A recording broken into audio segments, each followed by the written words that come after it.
중국 반도체 기업들이 허겁지겁 반도체 장비 소재 사재기에 나섰습니다. 미국, 일본, 네덜란드의 반도체 수출 통제가 공식화되기 전에 대책을 마련하려는 긴박한 움직임입니다. 그야말로 살아남기 위해 안간힘을 쓰고 있는데요.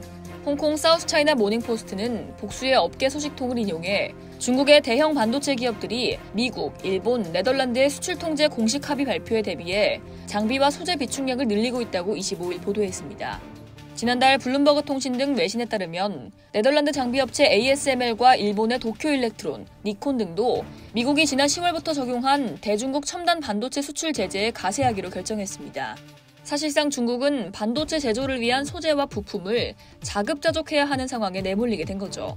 이로 인해 중국 반도체 기업들은 장비와 소재 비축량을 쌓기 위한 사투에 나선 건데요. 익명의 소식통은 베이징에 본사를 둔 대형 반도체 장비 기업이 미국의 수출 통제 목록에 없는 것도 포함해 소재와 부품으로 몇 개의 큰 창고를 채웠다고 말했습니다.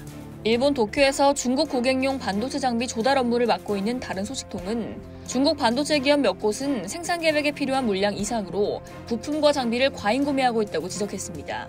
이 소식통은 중국 기업의 이런 과잉 주문은 상당히 이례적이며 중국에 대한 반도체 수출 통제가 확대될 것이라는 우려가 부분적으로 작용한 것으로 보인다고 말했습니다. 딜런 파텔 세미 애널리틱스 수석 분석가는 중국 반도체 업체들은 다른 나라와 단절될 경우 중국 내 공급망이 없기 때문에 상당수의 예비용 부품 소재를 구입해야 한다며 이는 2020년 화웨이가 했던 것과 유사하다. 화웨이도 첨단 반도체를 비축해놓은 덕에 사업 차질을 최대한 늦출 수 있었다고 분석했습니다. 사우스차이나 모닝포스트는 오는 4월 첨단 반도체 기술을 겨냥한 새로운 대중국 반도체 수출 통제 지침이 발표될 것으로 예상했습니다.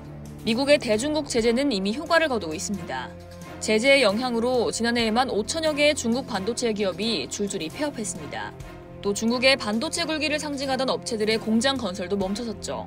중국 유일의 낸드 메모리 업체인 양쯔 메모리 테크놀로지는 올해 우한 2공장을 완공할 예정이었지만 미국의 제재로 장비 수입이 차단되면서 완공 일정을 연기했습니다. D램을 생산하는 창신 메모리 테크놀로지는 허페이시 본사 근처에 계획된 제2공장 건설과 안우이성에 위치한 새로운 연구개발센터 건립이 지연됐고 중국 최대 파운드리 업체인 SMIC도 미국의 수출 규제 등의 영향을 받아 지난해 4분기 매출이 직전 분기보다 15%나 감소했습니다. 이상 여의도TV였습니다.